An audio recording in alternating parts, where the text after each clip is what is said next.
until the pledge, I guess, right? Or it is muted? Unmuted. Unmuted? So I keep it muted. I said the only last time I left you right now, registry.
Oh, shit.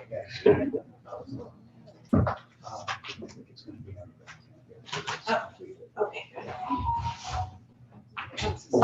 Morning. We're gonna get Tony here. I don't know. Here you go.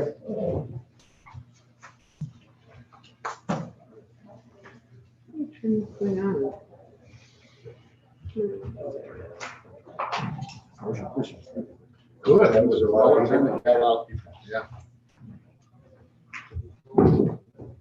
Oh, good. How are you doing? Good. I'm waiting for the Password director for here.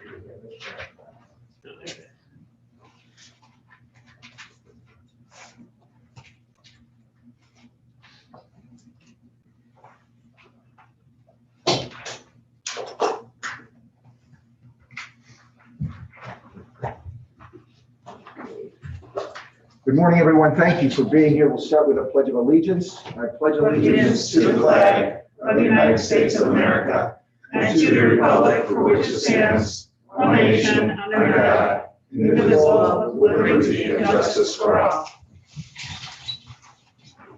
Thank you all for being here this morning, and I'll note that all board members are in attendance this morning, and I will move to approve the minutes from November 22nd, 2021 board meeting, if there's a second. Second.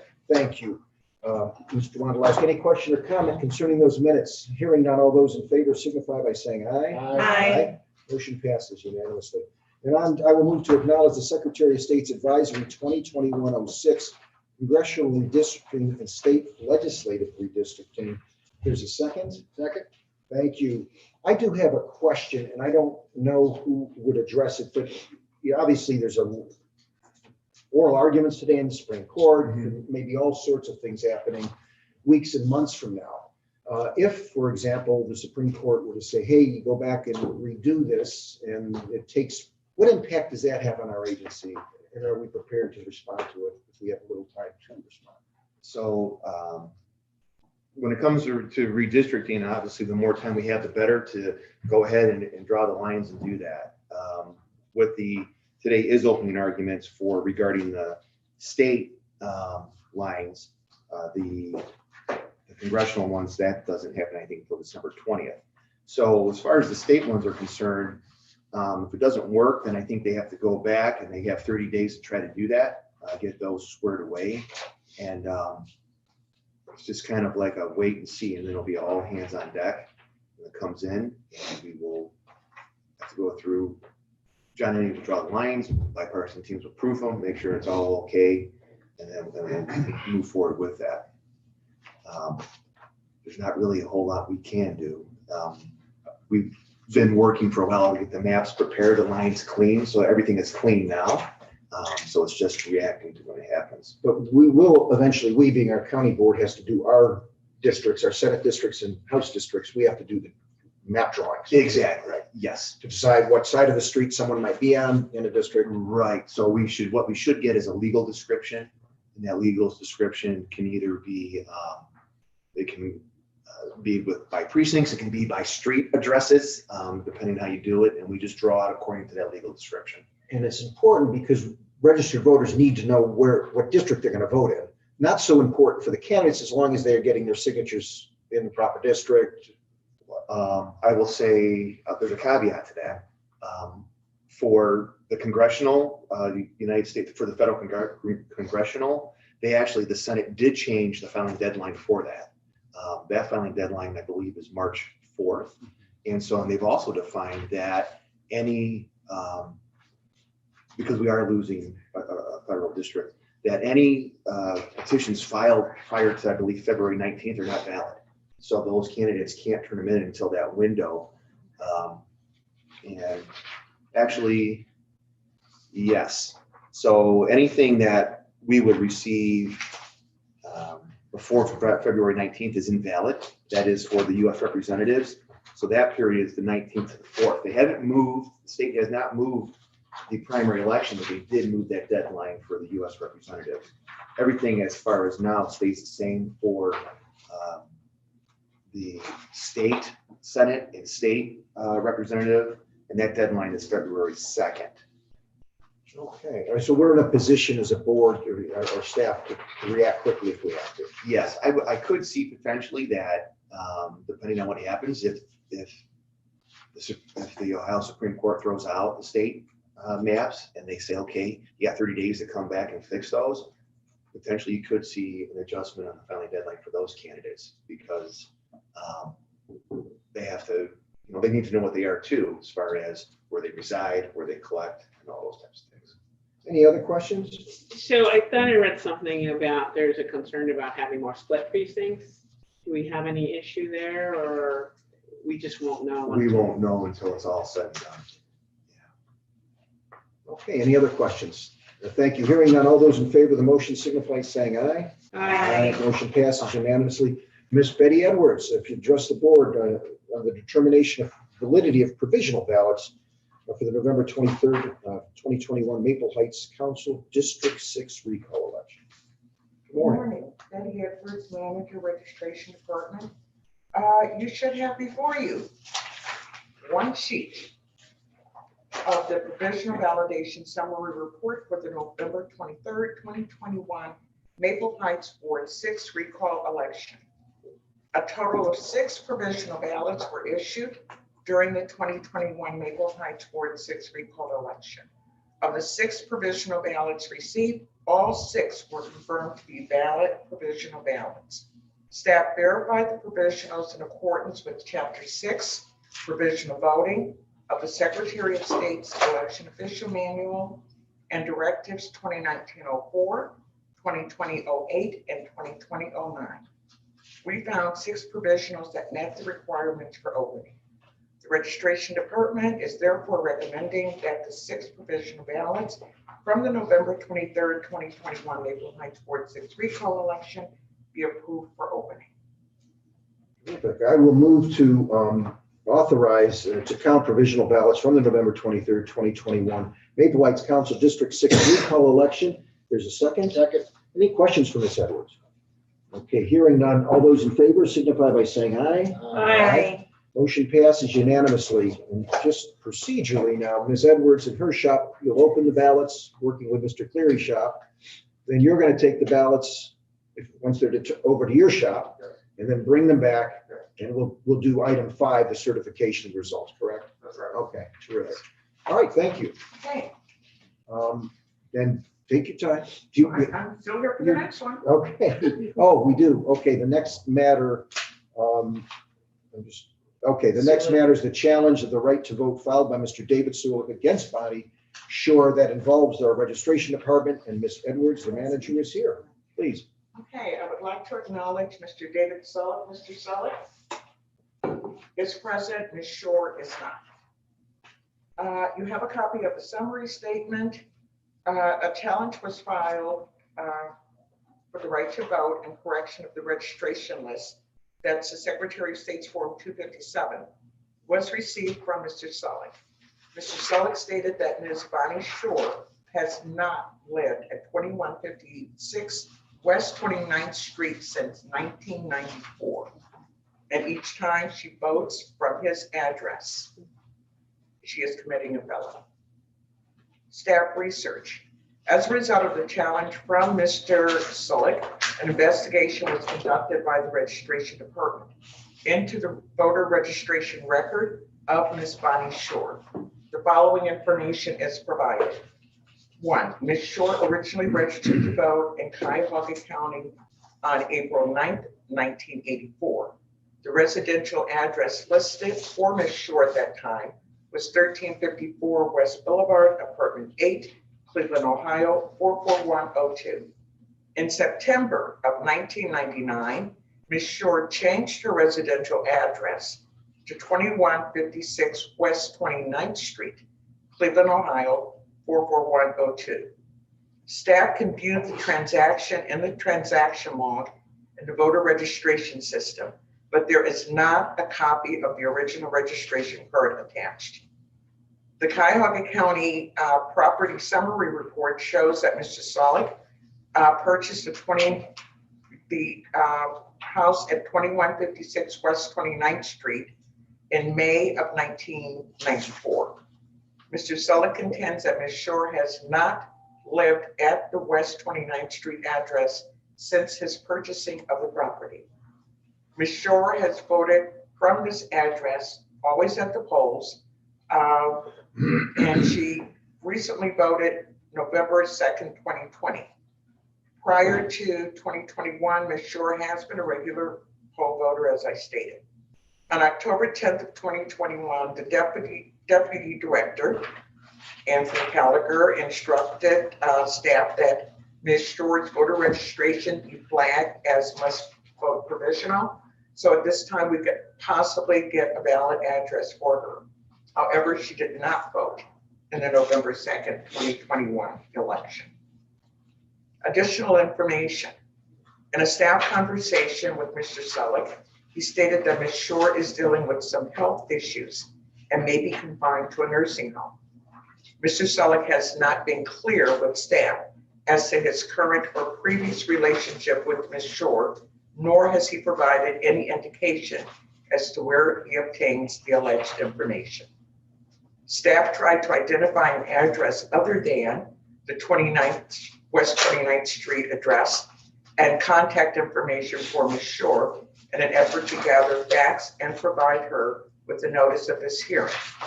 The research did not return any suitable contact information.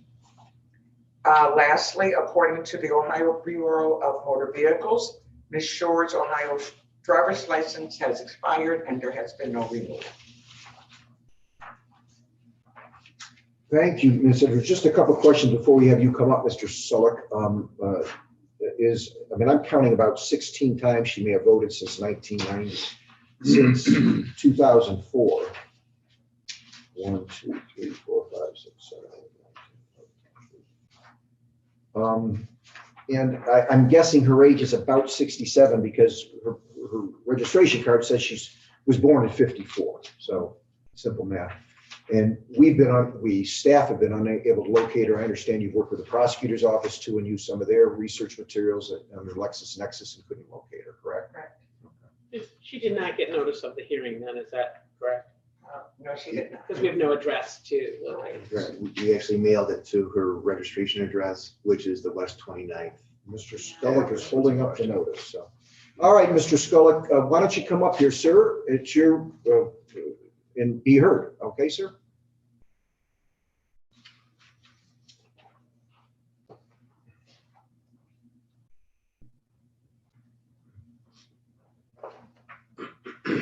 Mr. Skullick, you brought a challenge here. I'm just going to give you a few ground rules, and we as a board are going to hear that challenge. Your burden is clear and convincing evidence to present to the board about your challenge. We'll have some questions for you. We're going to put you under oath here. Steve, our court reporter, is going to do that, and then we'll make a determination about your challenge. All right, sir? Okay. All right. Raise your hand. I'm an atheist, so I have to make amends for that. Well, you have to. I'm not asking you to do under God. It can be just to affirm. Okay. Do you affirm the testimony you're about to give be the truth, the whole truth, and nothing but the truth? I do. Thank you. Okay. Thank you, Mr. Skullick. We have received, you heard Ms. Edwards talk about what evidence we have. We have your challenge form, the fact that you say she hasn't lived there since '94, that you've been the owner of the property. So why don't you, is there anything else you want to add to that? Well, I'm here to return these letters that were sent to her. So do you know Ms. Skullick, do you know Ms. Shore, Mr. Skullick? No, I do not. Have you never, and I'm not prying, have you had a relationship with her to the extent that she's been a friend or a work colleague or someone that maybe was living there with you and decided to vote there for that purpose? In October of '93, I moved into the house as a renter and then subsequently purchased the house. At that time, she was living there. And she decided she was going to move out. And she moved out. Yes. Was she living with you at that time? No. No, okay, and I, again, don't want to It's an pry. up and down double. We had separate I apartments. see, okay. So you don't know her at all? No. I see. And you've been getting, how did you learn that she was voting from this address? Well, I kept getting the notices, I see. the regular, notices Mhm. that this is her polling place. I see. And I talked to several of the polling people for multiple years and was getting nowhere. So I finally called the state attorney general and he referred me to the secretary of state who sent me a form 2.5 years ago. And I delivered that form into the mailbox on your parking lot I see. and never heard anything. And I kept getting the notices. So then I called here and now we're here. Okay. Any questions for Mr. Skulls? Just, how did you come to learn information that she may or may not be in a nursing home? I knew that she worked at nursing homes. So that's the only assumption I'm making. Oh, okay. If you own the home, I do. and you have not seen her, 'cause you said it was two units? I live in the house alone. Okay, that's what I wanted to for ask 28 you. years. Okay. Mm. Pretty clear to me. So speaking out loud, the only issue is her due process rights is that she hasn't been notified and had an opportunity to be heard at this hearing, but we've done, I think, everything we can do to give her notice. But unfortunately, that hasn't been perfected. And Correct. When we tried to look to see, and work with the prosecutor's office, there wasn't anything that was really substantially locked in. There was one address that I looked into, but that address in University Heights has a husband, wife, child registered there. They've been registered there since like 1984 or something, like a long time. I'm assuming she's voting at the polling locations, correct? that's correct. Yes. So next election, we just have to be on the lookout, right? To let her know. Wouldn't we be able to just refer this to the prosecutor? I mean, we're not police officers to do an investigation. so. You know that she's voting where she's not supposed to. Would that not be the next step or? Well, We have to first decide whether we're going to cancel registration. And if we Okay, cancel it when she comes in, she won't be able to vote because she won't be registered there. okay, They could give her a provisional ballot at the time, and she would have to put forth where she could to vote. Yeah, correct? Correct. And if she did, so yes, if she did fill out a provisional envelope and she put this West 29th address, we would re-register to that address. Well, we can just flag it though. So here's I'm going to move to cancel her registration based on the information we've heard from Mr. Skolnick. okay. I think that's the responsible thing to do at this point. And that if she does appear at that time, I would also flag, I don't know if there's an ability to notify the poll workers at that location should she show up. Well, no, because if she cancels, she won't appear in the electronic poll book because she'll have a canceled record. And I mean, the only thing we could do is, put a memo or something, but for the poll workers, I think to connect the dots of the person coming in and not, I don't think they would make Betty it. Shop. That's the problem that I've been having for the past 28 years, is the poll workers don't have any way of knowing that she's not supposed to vote there. Yeah, and it makes no sense that if we cancel the registration, she's not entitled to vote there. She could then re-register at the same location. I mean, there ought to be something we have as a tripwire function that would prevent that from happening. I think, Ms. Edwards, though, your shop can make because you do the provisionals, right? And make a notation on your desk when we look at the provisionals in May of next year to see if that ballot comes up. That we can do. And if it does, then we can make sure we don't register there again. Is there a way to flag it in the poll books? She won't be in them anymore. If we cancel her, she won't be in the poll books. So what would it? She'll come in, poll worker won't find her. So then she'll have to provide her address. We'll do an address lookup and say, okay, based on that address you gave us, you should vote in precinct such and such. If it happens to be at that location, we'll give her a provisional envelope with the ballot. She'll vote it. It'll come down. Now, Betty staff will review it. We can make internal notes here to look at that. Even if we re-registered, that ballot wouldn't count because it would just be registering her for the first time. But that would probably be something where we would want to then come at this meeting where we're contemplating the opening of provisionals and probably address it. at that She's doing point in it time. again, potentially. That's a concern. Right. So I've got a motion. I think there's a second. Or was there? To cancel. Any other questions from Mr. Skolnick? No, I just want to thank him for being so diligent and really, despite the frustrating part of this thank you for your efforts to make sure that this was brought to our attention. Thank you. Any other questions or comments? Okay, hearing none. All those in favor of the motion signify by saying aye. Aye. Motion passes unanimously, and I think Ms. Sticken was referring to, I think it's appropriate to refer the matter to the prosecutor's office in light of the information is right here on our agenda, and let them determine whether they can locate her and contact her and discuss with her why she was voting from this location and then proceed accordingly. So if there's a second. Second. Okay. Any other question or comment? Hearing none, all those in favor signify by saying aye. Aye. All right, the matter is referred. Thank you, Mr. Solik. Thank you, Ms. Edwards. All right. Can I move to, can I certify the results for the recounts on November 2nd, or that's Mr. Yes, actually, Brian, Jessica King's here from the ballot department, Terrific. and she can address number 6. All right, Ms. King, we're on to we're not on item 5 because we can't certify until the provisionals come back for Maple Heights, but Ms. King, if you could tee us up on the certification of the recounts. Sure can. Good morning, Jessica King, Assistant Manager, Ballot Department. Good morning. We began the recounts for the November 2nd general election on Monday, November 29th. There were 5 automatic recounts and 2 requested recounts. Regarding the automatic recounts first, we did Berea CSD Board of Education member. Total ballots cast in the contest were 11,023. We hand counted 6.55% of those for a total of 722 ballots. The hand counted votes in the selected precincts matched the results of the official canvass. These hand counted precincts were rescanned and tabulated using electronic voting equipment. The electronic tabulation matched the results of the hand count and official canvass. The remaining precincts in the contest were rescanned and tabulated using electronic voting equipment. 1 vote was changed. In Brook Park 3C, the DS850 high-speed scanner read an oval differently than the DS200 scanner. And after a physical inspection of the ballot, the vote was changed from an undervote to a vote for the candidate. The change did not affect the outcome of the race, and all candidate positions stayed the same. However, the official results will be amended as a result of this. Excuse me, Ms. King, in regards to the Brook Park you just commented on, what was the discrepancy on that ballot? Was it the marking was outside the circle? Was Yeah, it was slightly touching the oval, but a little bit outside of it. And I believe the director does have that. Okay. Thank you. Regarding Lakewood Council at Large, we completed that on November 30th. There were 8,463 ballots cast. We hand counted 6.94% of them, a total of 587 ballots.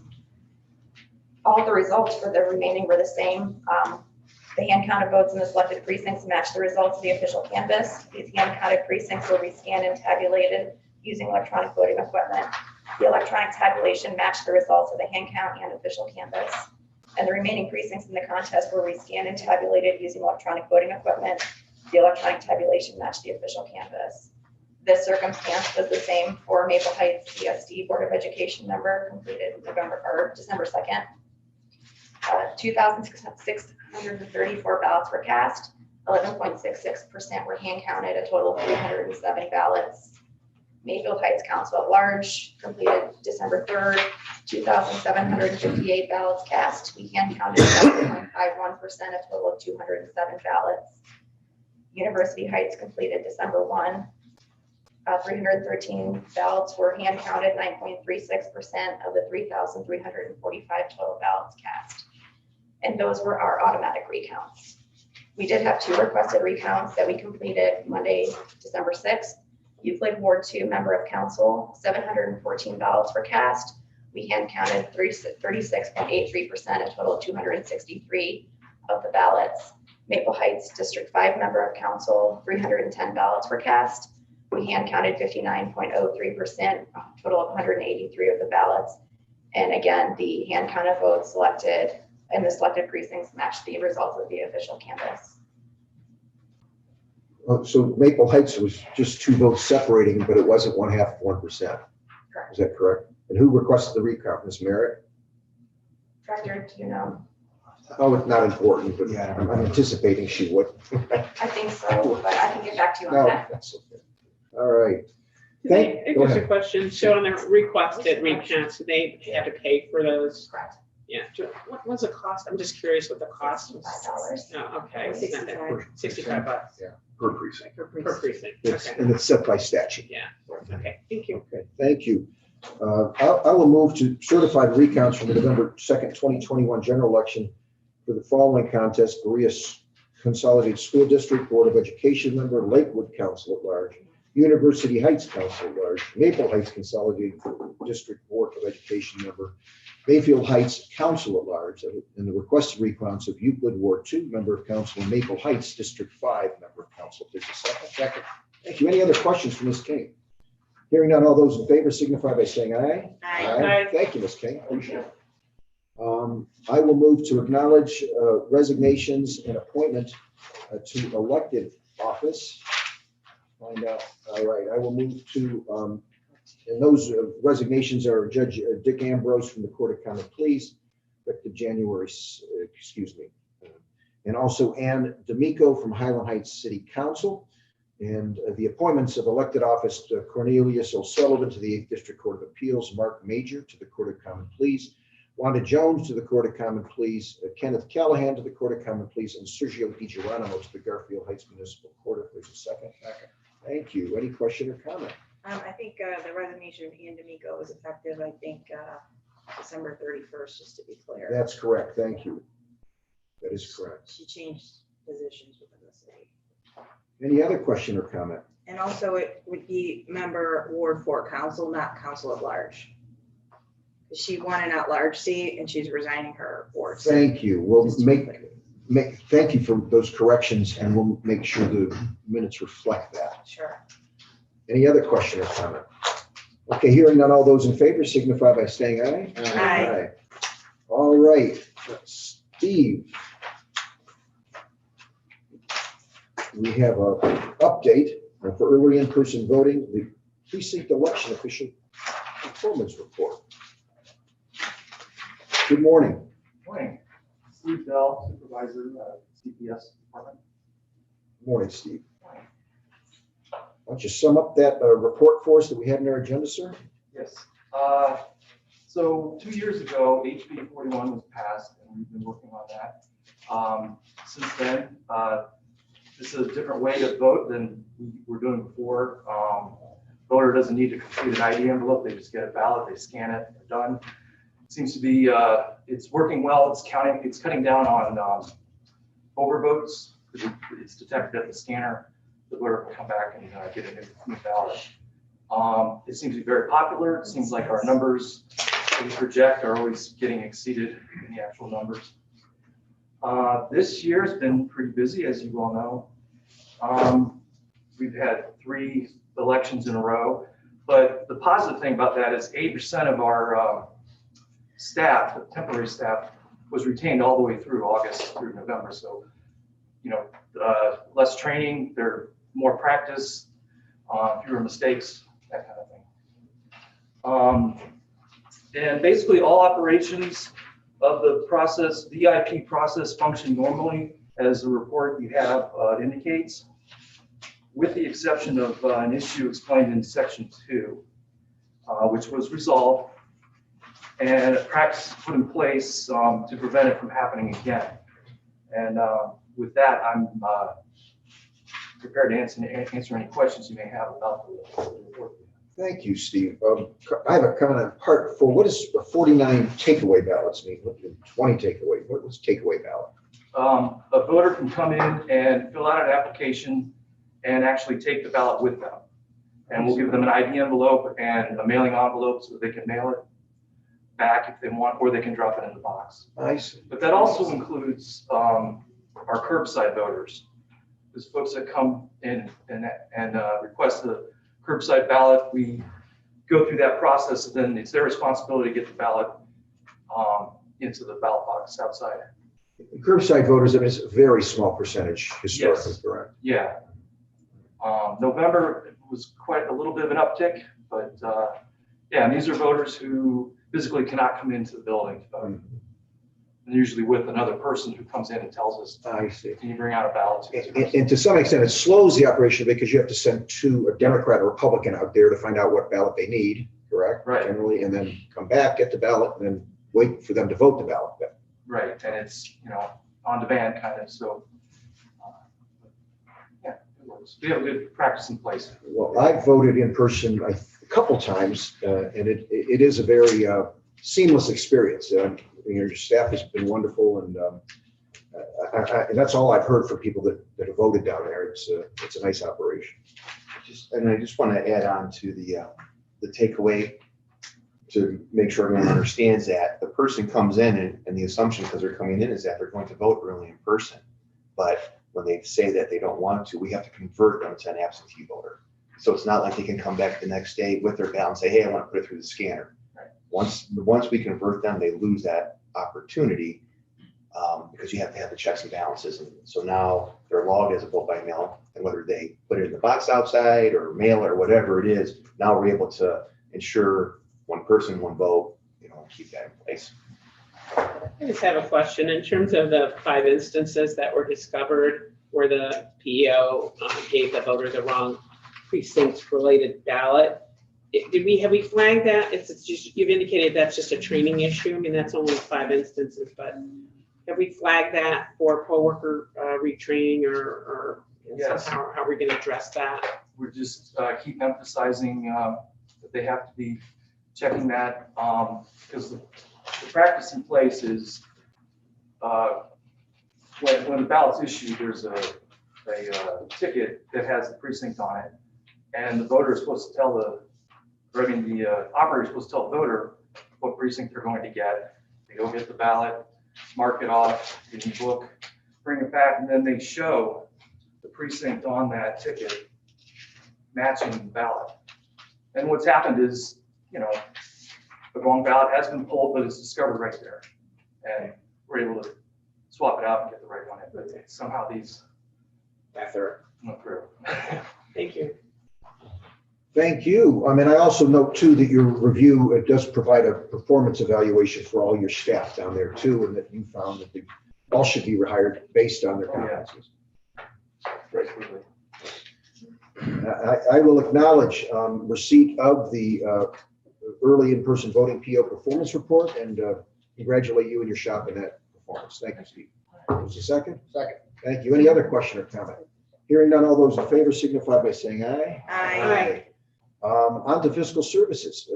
I will move to approve to renew the ballot printing contract with Midwest Direct under subdivision B of Article 1 in an amount not to exceed $593,466.70 for the first renewal period of January 1st, 2022. I had it 500, let's see. What's the number, Miss Susie? On the agenda, it says, talks about 593,466. Yeah. It is $593,469.70. $69.70. Okay. Thank you.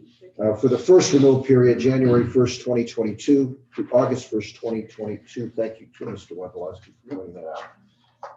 If there's a second? Second. Ms. Susie, we have a letter here signed by Mr. Pilati. I'm sure Mr. Munson's looked at it, but you want to just summarize what you're asking the board to do.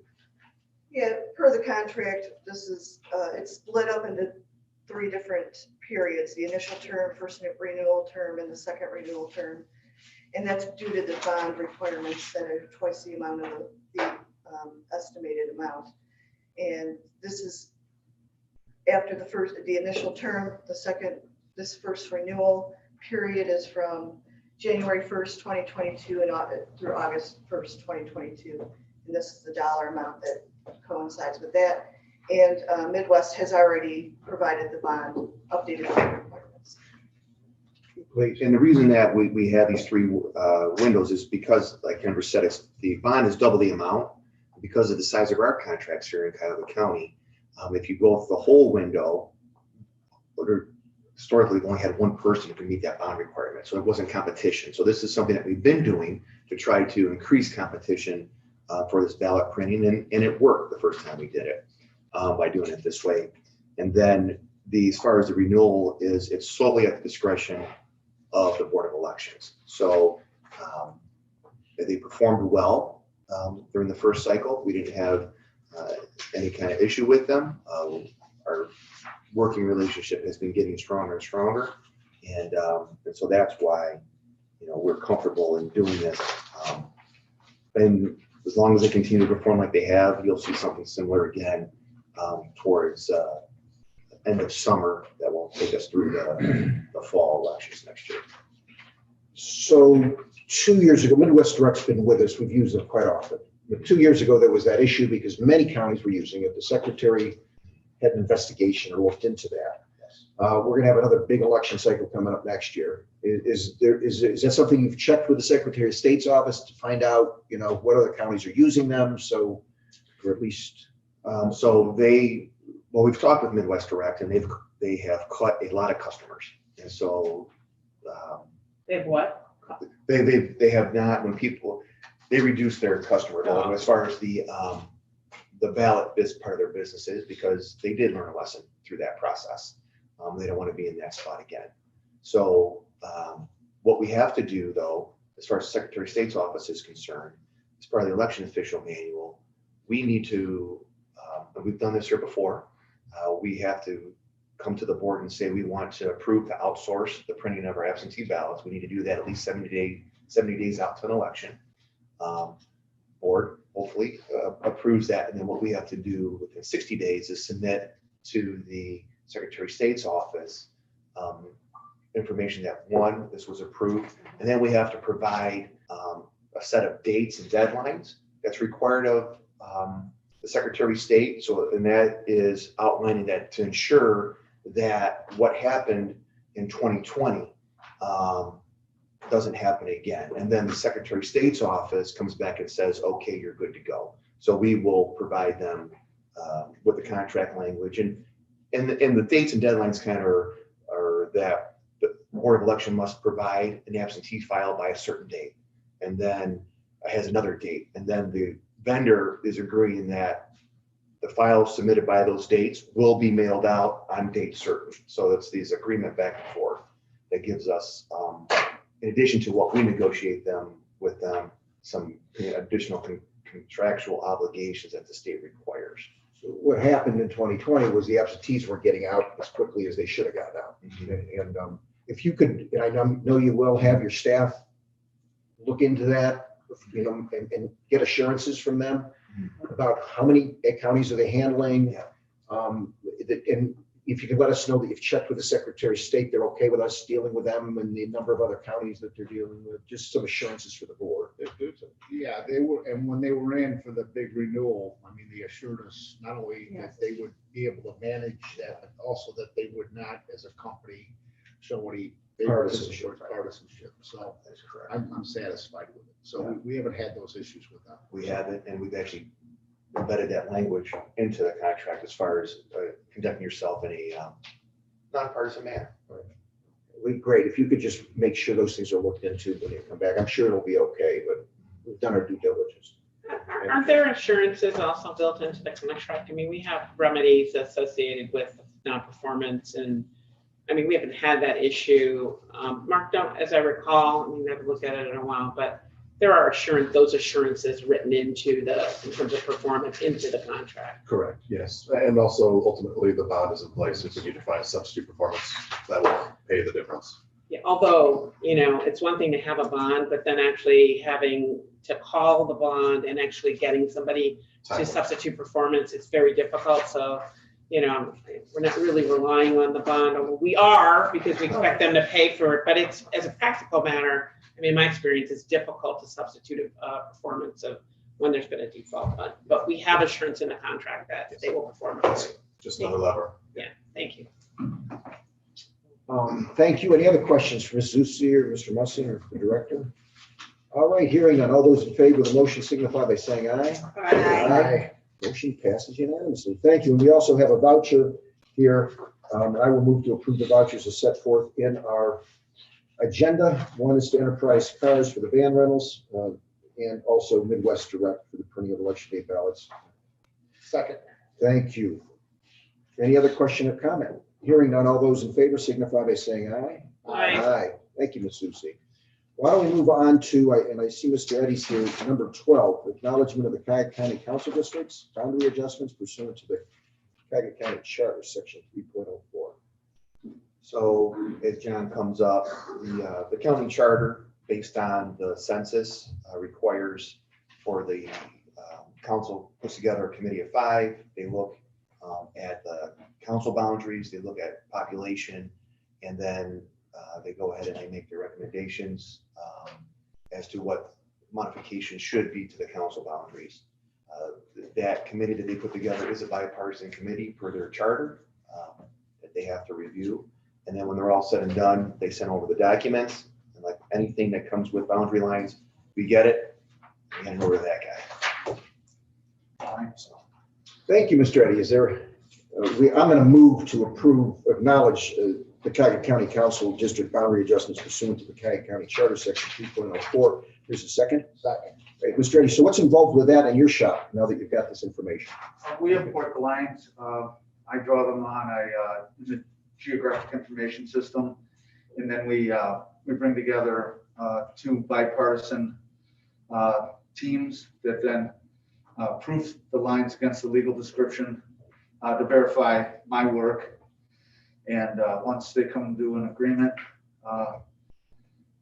we accept the lines and we extrapolate that data into the voter registration system. And we proof that, we print reports in the voter registration system. We proof that, and we proof that against the map that we also proof. So I was going to ask you the quality assurance steps that take place, and that's Right, that's it. And what we're acknowledging is you've inputted the information into the software program at this point. Is that Yeah, what all software programs, and it's been proofed and verified. but it hasn't been inputted into DIMS yet, correct? No, it has. Yeah. Okay. So if someone were to go to our website and look at the interactive maps, they would, in a map format, see the lines, but also if they use their tools on their voter registry on our website, as far as where do I vote, what's on my ballot, the districts will be also updated in that. Then that comes out of DIMS, so they would see exactly what their council district is. And the changes weren't that significant, were they?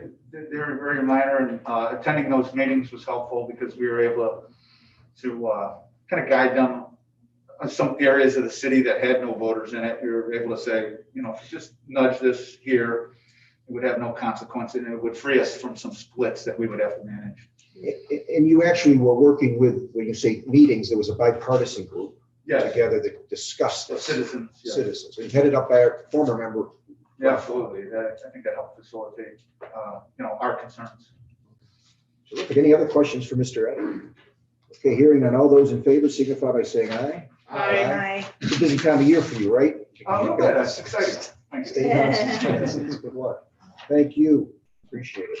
I will move, go into our personnel agenda that's set forth here in regards to accepting the resignation of Mr. Kevin Zaremba. And I'll move to accept his resignation. If there's a second. Second.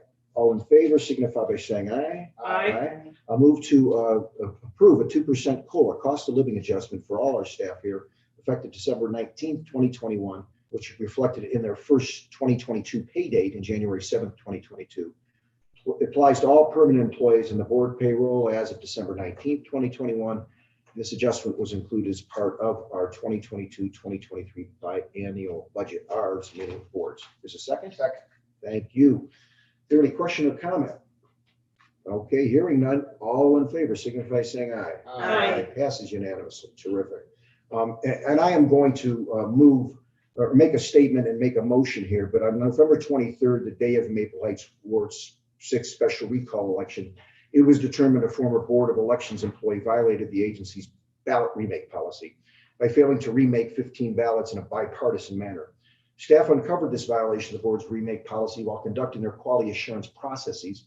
Staff determined that the absentee ballots were made correctly and confirmed that all ballots cast were accurately tabulated, both the unofficial canvass, which took place on November 23rd, and the official canvass, which is taking place right. Well, which is taking place right now. Actually, we're going to certify here shortly. And so, based on that, based on the investigations taking place, headed up by our Ms. Lori Acosta, our HR manager, in conjunction with our director and deputy director, information is being gathered, but there will be a package put together. And I would ask that this board refer this individual, Mr. Kevin Zaremba, to the prosecutor's office for their appropriate follow-up with the information provided by our staff. If there's a second. Second. Thank you. Are there any question or comment about my motion? Okay, hearing none, all those in favor signify by saying aye. Aye. Motion passes unanimously. And I think we're done with our agenda. We're going to wait for Mr. Cleary to come back, but we have Miss Reverend PM Pinky Butts for public comment. Is there any other comment, Ms. Bajani? Okay, thank you. Welcome, Reverend Pinky. 5 minutes, and I'll let you know when you have a minute left. That's right, Sergeant. I've been called worse. So. No, I told you I was getting you confused with Houston. You said, just call me, sorry. Good morning, everybody. I faced a mountain yesterday and a giant that I never thought I would have to face. And this giant is called racism. And I needed 5 smooth stones, which would be love, mercy, compassion, forgiveness, grace, and understanding. And I got a little bit passionate. And I prayed that I was not an offense, that what I said was heard and received versus the passion I felt. In the book of Romans, under the Roman Roman leadership in the Bible, it says that they are without excuse. And I asked, when I look at this agenda, when you speak to the public and you present yourself to the public, would you give more clarity and definition and revisit the terminology provisional ballot so people understand? Because we have law and people must obey it. And elaborate on boundary adjustments. Because some people have a problem, a difficulty with rules and boundaries. For facing what some would call voter suppression today, where people feel like their rights are violated. And some people's rights are, but we don't want them to overstep boundaries to correct it. And we need to know and let people know what the provisions are, the rules are, because some people really still don't understand. I've been coming to you all for several years now. I would ask once again if you would see what happened to my ballots in the 2004 and 2008 presidential elections for which I voted, because my voting history matters not only to me, but to those who have lived and died for my right to vote, and to address and discipline the people who destroyed my ballots. That's not acceptable. Violence is never a way of doing anything, neither is stealing. I also asked you previously about getting more ballot boxes. And I know that's not your call, your final decision, or the way, something you can do, but I'm willing to write and put in writing something with you, a letter of some sort to the legislation and to the Secretary of State, so that that can happen, because that's putting too much responsibility on you all to have one ballot box for the size of our county. I also asked you previously if you would see about the precinct committee chair people having a salary. They're elected officials, and all of the elected officials receive salaries. And would you please see about that? Those people are kind of like the evangelists in the church or the missionaries. They're the ones that are actually in the community doing the work, seeing what's going on so that they can bring it up to the other legislators or elected officials. And they deserve some money for their work. And finally, I want to say to you, as we depart today, we've lived through 2021 and it's been very difficult for all of us. And I'm looking for better things to do in 2022. I'm asking that we would reach out to the church community for us to help you all. I brought some of the things that I do, and I'm going to leave by reading a poem to you today that I wrote. It's called Today. Whose life have you touched today? Whose life have you changed along your way? Whose life is made better today because of you? Who knows that your word is true? Today, what good have you done? Today, new life has begun. Walk in your today. Today, walk in your right now. You shall make it through some way, somehow. Whose life have you positively impacted today? Have you shown anyone the more excellent way today?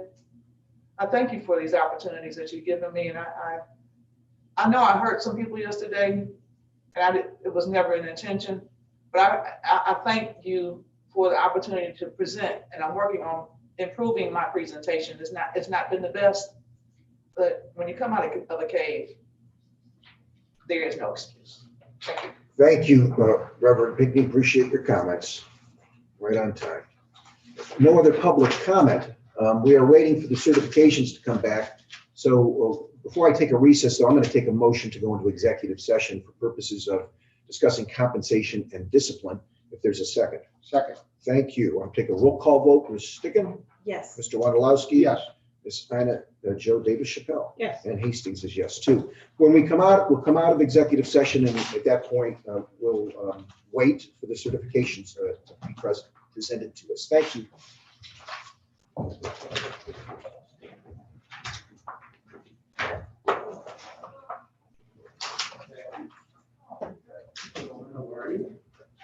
Tony, we'll meet in your office. Sure. Yes.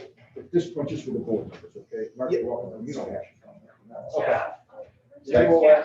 Yeah. You might as well stay here. Thank you, Elizabeth.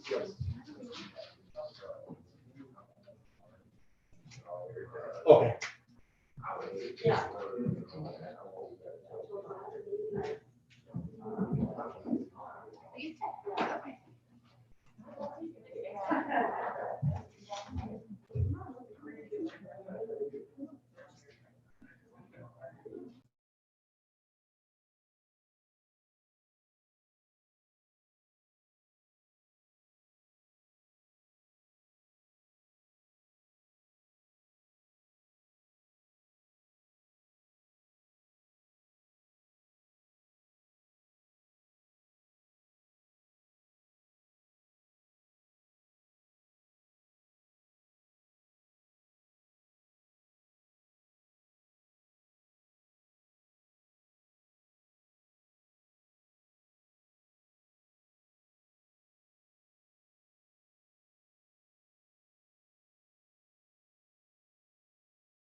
I don't know who did it.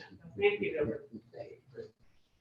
All right, everyone's here. I'll make a motion to come out of executive session if there's a second. Second. Thank you, Ms. Sticken. Yes. Mr. Wondolowski. Yes. Hastings, yes. Ms. Chappelle. Yes. Yes, okay, we're out of executive session. We're back in regular session, and we have Mr. Cleary here, who will tee it up in regards to the certification of the official results for the November 23rd, 2021 Maple Heights Council District 6 recall election. Mr. Cleary. Good morning, Brian Cleary, Manager, Ballots Department. You should have a copy of the official canvas certification data and the copy of the results from the November 23rd recall election. There were a total of 222 ballots tabulated for this election, and they break down as follows. There were 154 cast on election day, 48 were cast vote by mail, 12 were cast early in person, 6 were cast provisionally, and 2 were cast post-election day. Those were both curbside. The vote by mail early in person summary. There were a total of 77 ballots issued during the vote by mail and early in person voting period. Of those ballots, 60 or 88.06% were returned and counted by the ballot department. There were a total of 4 challenged or late vote by mail early in person ballots, resulting in a 6.25% challenge rate for the election. That challenge rate drops down to 3.23% when voters who return their ballot late are excluded from the challenge. And below that, you have your various charts and listings of why the 2 ballots were challenged in this election. I'll take any questions you may have about the vote by mail section at this time. I don't have it. It's pretty straightforward, Mr. Cleary. Thank you. Moving on to the provisional voting section, this is even more simple. There were a total of 6 provisional ballots issued to this election, and all those ballots were valid and tabulated by the ballot department, so there were no rejections for this. Moving on to the ballot remake. During this election, 17 ballot sheets were processed in accordance with the board-approved remake policy. Their overall remake rate for this election is 31.481%. If you exclude the UOCAVs and voted for the ineligible contest, that rate drops down to 0.0%. As you can see, all 17 ballots were in the one category of voted for an ineligible contest. And I'll take any questions you may have about the remake policy at this time. Hearing none? No question. There was a total of 1 overvote recorded for this election, resulting in a 0.45% overvote rate. Voter history is complete, as is ballot reconciliation. There are no automatic recounts for the election. The requested recount deadline will be Monday, December 13th at 4 p.m. The post-election audit will be conducted, we're guessing, on Tuesday, December 14th, at the conclusion of the November general and September audits as well will be going on.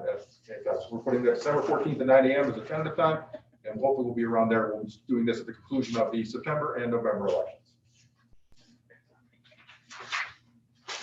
So I guess I need to ask an obvious question. Those remakes were done in light of what we've been reporting. That's right. Those remakes were looked at again by a bipartisan team. That's correct. That's why we can set forth the fact that they were done correctly. That's correct. We actually went through after the fact once it was discovered, and we made them as the board approved policy as it should have been done. Consistent. Well, very good. I just want to make that clear for the record. That was the case. Is there anything else to add to the report then? We're ready for some motions? We're ready for the motions. I will move to authorize to approve the remake of the applicable scanned ballots from the November 23rd, 2021 Maple Heights Council District 6 recall election. If there's a second. Second. Thank you. Any question or comment from Mr. Cleary? Hearing none, all those in favor signify by saying aye. Aye.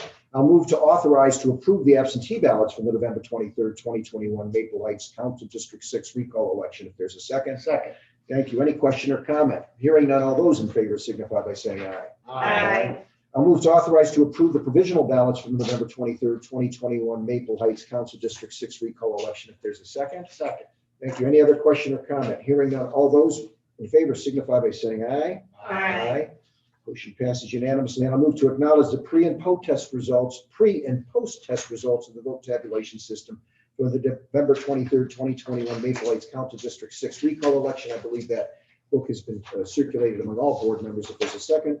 Second. Thank you. Any question or comment? Hearing none. All those in favor signify by saying aye. Aye. And I'll move to certify now the official results of the November 23rd, 2021 Maple Heights Council District 6 recall election. If there's a second. Second. Thank you. All in favor signify by saying aye. Aye. The election's recalled, and then there's no other public comment. Is there any other business, Mr. Collado? And one thing, did we certify the amended results for the after the recount? I get passed out the 7 of every of the updated results of the 7 recounts. It didn't change any outcomes of the race, but we did have that one vote added in. I'm sorry, Brian, so. For the November general, after Jessica did her summary, we should have certified the now amended results, which is the summary report that I put on the, that everyone should have had a copy of. No, we haven't done that. So we need to do that so I can send the new results. Nothing changed as far as the outcome. We just had that one vote to, So it was a result of the one vote from the Berea Consolidated School District. that's correct. Yes, the one vote was changed from an undervote to a vote for Heather. I can't pronounce her last name, Zerke. So as a result of that, you need to amend That's the correct. official And results, That's correct.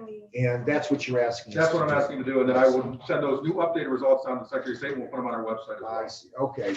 No, thank you for pointing it out, and I realize that that's something that needs to be done now. So I will move to amend the certified, what am I going to amend the certified results from the November That's correct. 2nd, 2021 general election? That's correct. Because of the one vote change as a result of our recount That's in the Berea Consolidated School District.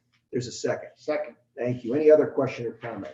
Hearing none, all those in favor signify by saying aye. Aye. All right, the motion passes unanimously. Anything else, Mr. Cleary? I want to, did someone, one of the board members want to know who requested the 2 requested recounts? I do have that information. Sure. A Lisa Nelson requested the Euclid one, and a Shirley Merritt requested the Maple Heights 5. Okay, thank you Thank very much. Any other questions? Okay, from Mr. Pilati, anything else? Just letting you know that what staff are working on right now is there is a cancellation scheduled for January 7th based off of a previous directive. Staff are working to meet there's a couple deadlines, registration deadline, duplicate resolution deadline. So we're on target to meet all of those. Today, obviously, we talked about county council districts. At our next meeting, we'll also be asking for approval of ward changes in Euclid, Parma, and Bay Village. So we're working with those communities on theirs. And there is the potential for a statewide petition to be filed with the Secretary of State's office next week that would require staff to get that done hopefully by December 23rd. So we'll wait and see. I guess it has something to do with the legalization of marijuana. So hopefully, I think there's a chance that'll come through. So we'll definitely end the year out with a bang. Well, you've written to us about part petitions and the fact that they were all kind of discombobulated. Right, and that's a different. So that is a group that wants to circulate petitions regarding vaccines and if they can be, I think pretty much, can they be mandated or not? That process is petitioners have to turn in 1,000 signatures statewide and scatter those over various counties. And then if they have enough signatures, then it goes to the ballot board and then they can do their full-blown circulation. When the AG sent off the part petitions to the various counties who were involved, when we got ours, there was a manila folder, and what we had expected to see would be the text of the question, and then you would have a signature sheet and a circulator all attached. And like always with a part petition, if there was multiple, you'd have a repeat of that. What we got was one set of text, and then behind that was a signature sheet and a circulator, a signature sheet, circulator, and it was not individual text, and none of them were put together, so they were loosely in an envelope. Called around to other counties and saying, hey, and they all got theirs in the same format. Our staff talked with the AG. The AG said, we have no comment. You're the experts. We didn't call the Secretary of State, and that's because other counties did, and the Secretary of State's office said, we're not going to provide an official opinion on that. So what we did was we verified, we looked at the signatures, and we determined the validity and invalidity of those. And we also made a comment on the form of the petition isn't how it should have been. And Hamilton and Franklin and Lorraine were going to follow suit with a similar type of memorandum. We did consult and work with Mark on this, and we had to submit that in on Monday. As far as I know, we have not heard anything. So the concern being is that because it was formatted in a messy fashion. We don't know if the people that signed it actually saw the text of what they were signing. Right? Exactly. Basically. Exactly. And that's what we reported to the AG. Yes. And then they'll determine what to do next. Exactly. Right. Yeah. And our conduct was consistent with other big counties that had the same. Correct. Yes. All right. Any questions for Mr. Plotty on that? No. Okay, anything else? Can we just, no, I just Thanks. want to figure out what our meeting schedule is for the balance of the year. You know, I thought we had a meeting scheduled on the 20th, but now I see on this, it looks like the 14th. Looking 2020. Oh, I'm sorry. I'm So on we the do wrong have a calendar, meeting sorry. scheduled for the 20th. Do we need I'm to? in the new meet? year already. We don't have to be on the record now, Steve. No, we're not on that. Yeah, so we officially do not need the meeting of December 20th. Okay. Oh, Right, that's, and then just to let me be on the record, you know, Mr. Plotty's going to reach out and see if we can move the meeting on the 19th. Of January. And because you got deadlines you may have to deal with, and also May the 14th too, if that. January 19th and February 9th 14th. of 2020. So you'll get back to us and let us know when that can be moved. Okay. I did want to just make one comment. I did participate in the website review, and I found it very helpful, and it's really looking pretty great. So, Got some compliments on it. yeah, so thanks to everybody who did the hard work of, was it Peter James, and who else was there? Was somebody else that walked us through. Mary Hannah Boyer. They did a great job rolling out the website and the review, so I did want to just commend them for their work, and the staff generally. Really is going to be useful, I think, to voters and the other folks, the parties that use the site, and everybody that uses the site. So Thank you. Yesterday's email when we notified you about the outage of the Amazon cloud, Chairman Hastings asked just to provide copies of the postings that we put in social media and also and part of our new website was that we did have the ribbon that we're able to put there in red and point out the fact of what had happened. yeah, I think I even asked, what does the ribbon look like? And so Right, when you so, sent yeah. that around, I was like, oh, that's what the ribbon looks like. So it is a great alert for our change. So, and thanks for that. Yeah. Anything else? Okay, hearing none, I'm going to move to recess until next year. If there's a second, not recess, adjourn till next year. Second. All right, all in favor? Aye. Aye. Happy holidays to everybody. Happy And we'll see you next year. Great. Okay, I'm done. thank you. Thank you. Have a good day.